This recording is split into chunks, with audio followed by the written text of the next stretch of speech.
Every off-season brings uncertainty, but sometimes a single move hits fans like a jolt of cold water, forcing everyone to confront what the franchise truly values. It's that moment when loyalty clashes with strategy, when emotions bump into reality, and when a team reveals, without saying a word, what direction it's really heading. The reported trade sending Brandon Nimmo to the Texas Rangers for Marcus Semien sent a ripple through the baseball world, not just because of the names involved, but because of what it symbolized. Nimmo wasn't just a roster piece, he was the longest-tenured Met, a face of stability and loyalty. Moving him signaled a dramatic pivot, a message that the front office is no longer willing to let emotional ties shape the roster.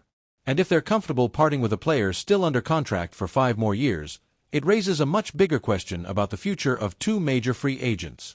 Edwin Diaz immediately became the center of speculation, especially after reports emerged that negotiations between him and the Mets were hitting a wall. The sticking point, according to The Athletic, is contract length.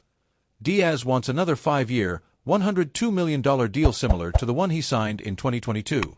The Mets, however, prefer something shorter, around 3 years.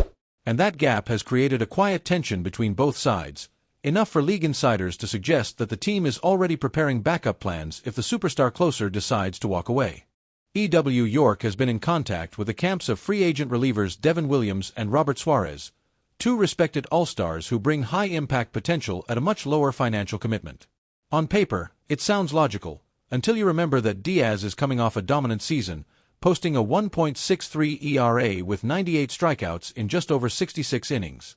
Replacing that level of dominance is no small task.